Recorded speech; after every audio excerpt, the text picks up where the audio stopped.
Donc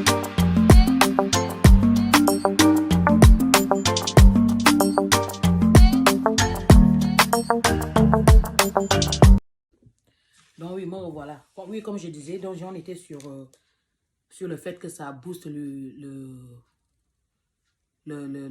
système immunitaire. Qu'est-ce que booster ça, ça renforce le système immunitaire en fait de l'enfant.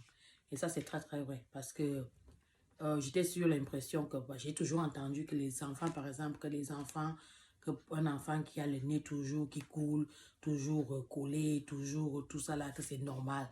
Ça fait pas, c'est pas vrai. Franchement, ça c'est quelque chose que je peux dire, garantir que ce n'est pas vrai. Ce n'est pas normal qu'un enfant ait le nez dégueulasse euh, euh, 7 jours sur 7. Ce n'est pas normal. Soit l'enfant est malade, généralement les histoires de rhume et tout ça là chez les enfants, ça dure une semaine, 10 jours, des fois 2 semaines. À ce moment-là, ouais, il y a de temps en temps, même là, même quand ils sont comme ça, de temps en temps, ils auront un peu le nez qui coule là et là. Moi, je parle de mon cas personnel, mes 3 enfants. Comme j'ai dit, je parle de 3 enfants. C'est que oui, quand ils sont enrhumés, ce qui arrive très très rarement, peut-être. Mon fils il va avoir 2 ans là bientôt. Et depuis, il a eu un rhume 2 fois. La première fois, ça a duré 3 jours. Où vraiment, il a toussé pour une nuit. Après, le jour qui a suivi, le nez a collé un peu. Après, le troisième jour, il a éternué un peu et après, c'était fini. Là, maintenant, ça fait depuis peut-être 10 jours qu'ils ont, lui et sa soeur qui a 3 ans et demi, ont le rhume. Mais ce qui est bizarre, c'est que la nuit, ils sont en parfaite santé. Il n'y a pas de nez qui coule, il n'y a rien. Il n'y a que la nuit, là, à un moment, là, donné que ça va, voilà, on tousse, on tousse, on tousse. Et après, ça se calme. Donc, tout ce que j'ai fait, voilà, moi, je mets le Vicks, je mets mes trucs que je mets sur le nez et tout ça. Mais pour vous dire que mes enfants, moi, ils dorment, même quand ils... Déjà, si je dis aux gens, ils sont malades, personne ne me croit. Parce que leur nez, le nez ne coule pas rien. Donc, l'allaitement, c'est l'une des choses que l'allaitement fait. L'allaitement vous rend l'enfant est tellement en bonne santé que tout ce stress-là de l'enfant qui est malade, qui a toujours le nez qui coule, qui a la fièvre, franchement, si vous allaitez proprement, vous aurez très rarement à gérer ce genre de problème. Vous aurez très rarement. Et personnellement, moi, si on me pose la question, qu'est-ce que tu veux? Un enfant qui est assez régulièrement malade ou l'allaitement? Sans même réfléchir, 100 fois, je choisirais l'allaitement.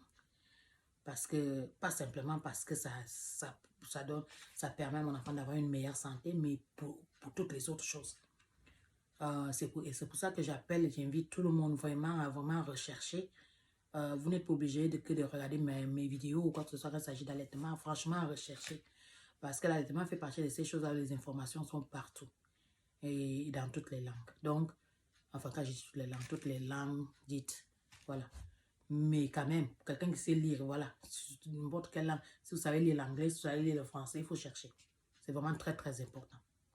Nos parents, moi, je sais que moi, je sais qu'autour de moi, les gens, ils ont toujours allaité.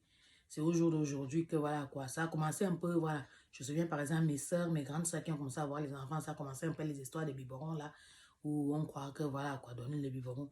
Donc, ça avait un peu commencé. Mais sinon, les gens en avant, ça allaitait. Et je me souviens que quand j'étais enfant, vraiment, je ne me souviens pas que j'ai entendu qu'il y a un bébé, par exemple, la génération de ma mère, que toutes les gens qui avaient aux alentours de l'âge de ma mère, un peu plus âgés ou un peu plus jeunes, qui avaient eu des enfants, j'ai jamais entendu qu'un enfant est mort. Tu vois? Vous savez, qu'un bébé est mort. En fait, les taux de mortalité chez les enfants arrivaient, en fait, quand l'enfant, au moment du sevrage. Les enfants, quand on a entendu, par exemple, que l'enfant est mort, c'était les enfants qui avaient 1 an plus. Parce que généralement, ils allaitaient les enfants jusqu'à 1 an. Quand l'enfant commence à marcher, on arrête, l'enfant est sevré. Donc, c'est justement après ça que les incidents, les problèmes, on entendait l'enfant est mort, l'enfant est tombé malade et tout, et puis l'enfant est mort. C'était toujours les enfants qui avaient été sevrés. Mais ce n'était pas les enfants, voilà quoi, les bébés qui tétaient. J'ai jamais entendu quand je grandissais qu'un bébé qui tétait avait été décédé. Peut-être j'ai oublié, j'en sais rien, mais je ne me souviens pas. Mais par contre, je me souviens très bien que souvent les enfants qu'on a entendu qu'un enfant est mort, l'enfant était malade, très très malade, ou après très malade et puis est mort, c'était les enfants qu'on avait sevrés aux alentours de 1 an. Donc, Ça, ce sont les bénéfices de l'allaitement. L'allaitement surtout prolongé. Donc, voilà, comme j'ai dit, j'ai parlé de, oui, ça booste le système immunitaire. Ça rend la mère, ça rend la mère ça, ça améliore la santé de la maman. Et vous allez comprendre pourquoi. Parce que la prochaine vidéo que je vais faire, je vais me concentrer sur les bienfaits sur la maman. Parce que moi, c'est vrai que je m'étais toujours concentrée sur les bienfaits sur les bébés. Et ce n'est que très récemment que je me suis penchée sur les bienfaits sur la maman. Et vraiment, c'est une fois de plus, il n'y a même pas de limite. C'est énorme. Et tout ça là, vraiment, ça confirme moi, mon ressenti et ce que je vois autour de moi des femmes qui ont allaité pendant un certain moment. Donc, évidemment, on dit, voilà, ça, comment dire, ça améliore le développement du cerveau. Ça aussi, c'est très, très vrai. Les enfants, une fois de plus, je ne pense pas que ce soit un hasard. Mais les enfants les enfants africains en général sont très intelligents. Mais les enfants au sens sont extrêmement intelligents. Je ne sais pas quelle est l'intelligence. C'est vraiment, c'est dingue. C'est dans tous les aspects. Ça veut dire qu'un petit bébé de 1 an comprend, même avant 1 an comprend, quand vous lui faites un peu, voilà dire, de l'ironie. Et tous mes enfants, j'ai vu ça. Je veux dire, vraiment, à un très, très jeune âge. Vous allez dire quelque chose, vous allez leur répondre d'une certaine manière, un peu comme vous vous moquez. Ils comprennent ça. C'est ce genre d'intelligence. C'est une intelligence très, très, très, très pointue. Ce n'est pas juste que mon enfant est intelligent parce que, non. Déjà, tous mes enfants ont marché assez vite, assez tôt. Ils ont parlé très vite. Quand je dis parler, c'est vraiment parler proprement. Mais ce n'est pas que cette intelligence. C'est vraiment l'intelligence générale. En général, sur les choses que l'enfant, vraiment, son cerveau marche à 1000 à l'heure. C'est un truc de malade.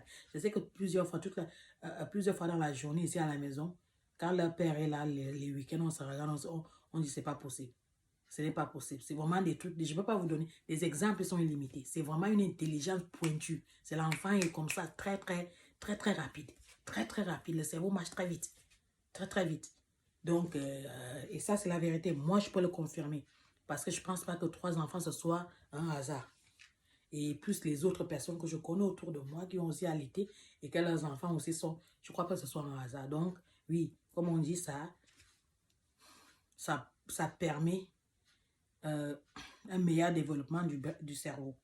Après, ça calme les bébés. Bien sûr, ça calme les bébés parce que c'est vraiment très facile de calmer les bébés.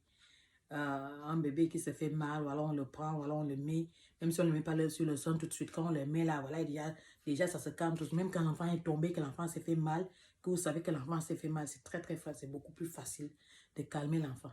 C'est beaucoup plus facile pour la maman de calmer l'enfant. Ça aussi, c'est la vérité. Ça calme les mères, oui. Parce que nous les mamans, on a tendance, voilà quoi, toute la journée, c'est sans arrêt. Moi, je me rends souvent compte de ça et souvent, ce qui me permet de m'arrêter un peu, c'est quand je dois l'allaiter. Parce que quand il arrive qu'il demande, surtout là maintenant, l'âge où il demande, je dois m'asseoir et l'allaiter. Donc, ça me permet aussi de... Mais sinon, ce sera toute la journée non-stop. Toute la journée non-stop, une chose après une autre. Et ça finit jamais. Vous savez, les choses qu'on a besoin de faire, qu'on travaille à l'extérieur de la maison, qu'on travaille à l'intérieur de la maison, plus le travail de la maison, plus des choses, c'est sans arrêt. Plus s'occuper des enfants, c'est sans arrêt. Donc, pouvoir s'arrêter un peu là, de temps en temps, dans la journée, ça permet un peu de se calmer, de se poser un peu et voilà, de relaxer. Et après le dernier, ça là, voilà, ça marche pour certaines, ça marche pas pour les autres. Que ça rend, voilà quoi, ça vous fait maigrir. Oui, il y a beaucoup de personnes que l'allaitement vraiment leur fait maigrir. Moi, c'est le contraire. Moi, quand je suis enceinte, je ne prends pas du poids, mais quand j'allaite, je prends du poids. Et ça, c'est parce que vraiment, je pense que même jusqu'au 3e accouchement, 3e bébé, mon corps s'est toujours pas habitué à un manque de repos. C'est plus parce que voilà, quoi, tu es vraiment... Et moi, je suis vraiment en alerte. Ça veut dire quand même quand maintenant il a quand même il va avoir 2 ans bientôt, c'est un bébé très, très fort, ce n'est pas un bébé fragile du tout, c'est un bébé très fort, très éveillé, mais malgré tout, mon enfant ne peut pas tousser dans la nuit sans que je me réveille. Donc, des fois, je me demande même si je dors parce que je suis toujours en alerte. Et mon corps, en fait, a du mal avec ça. Et donc, c'est comme ça que je prends du poids. Donc, mes hormones et tout ça, tout se mélange. Je ne stresse pas. Je suis très, voilà, je suis très zen. Je suis très contente. Je suis, voilà, mais je ne me repose pas assez. Et en même temps, je ne me permets pas de me reposer assez. Même quand j'ai la possibilité de me reposer, je vais toujours trouver un moyen. Quand leur père les amène le week-end, par exemple, ils partent pendant 2 heures, 3 heures. Je pourrais aller me coucher et dormir. Mais il y a toujours... Là, c'est là où tu vas faire des choses que tu n'arrives pas à faire quand ils sont réveillés. Une fois de plus, j'arrive à 10 minutes. Il y a encore une dernière partie, des dernières choses que je dois parler. Et franchement, je suis désolée. Je vais devoir faire partie numéro 3. Voilà, donc je vais arrêter là et je vais refaire une autre tout de suite pour finir la vidéo, pour conclure. Ok, à tout à l'heure.